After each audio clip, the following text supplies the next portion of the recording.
all works.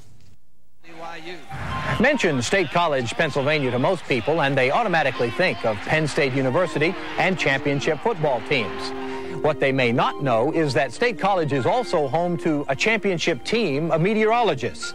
In fact, under the roof of that very unassuming-looking building, you'll find more meteorologists assembled than any other place on Earth. One of the things that really came out of my teaching experience is that when you put 2 or 3 heads together on a forecast problem, you inevitably come out with a more accurate forecast than if you just leave it up to one forecaster.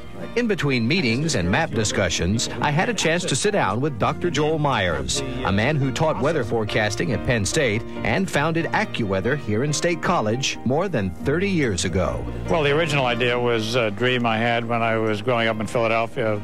11 years old, I had this idea of a commercial weather service, and I got the chance when I came to school here at Penn State. AccuWeather, where did the title come from, and to you, what does it mean? Well, it means accurate weather, and we are the premier weather forecasting company in the world. We provide the highest level of accuracy, precision, and detail to all of our clients. And that client list is extensive, 6,000 of them in all from around the world, including newspapers, radio and TV stations, and government agencies like the Department of Energy. Each one pays for the pinpoint forecasting that the 240 employees at AccuWeather provide. Of that number, 70 are meteorologists.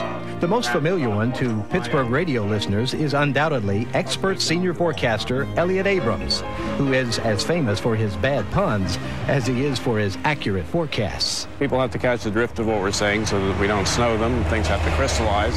And of course, in the summertime, we have to be enlightening and have a shower of information for people.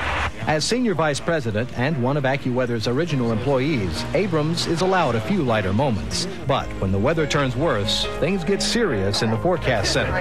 Senior forecaster Dan Kottlowski wasn't joking about this latest storm. What we're looking at here is a potential storm that's going to develop and affect the Pittsburgh area by Wednesday.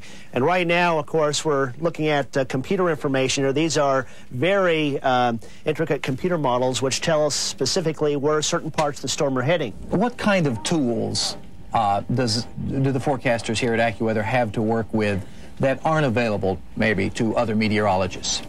Well, state-of-the-art's very important, and we're at the cutting edge. Let's look at NEXRAD, the new Doppler radar.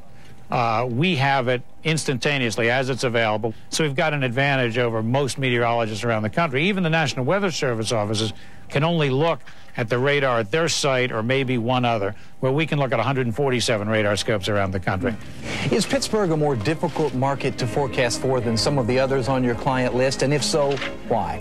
Every place is difficult. Every place has its own peculiarities, but it really comes down to how well grounded the meteorologists are in understanding the impact of the terrain and the local effects on the weather. As a weather system moves in, it interacts with the underlying terrain and the mountains and the rivers and all of that.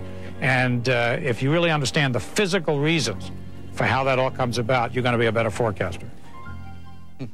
AccuWeather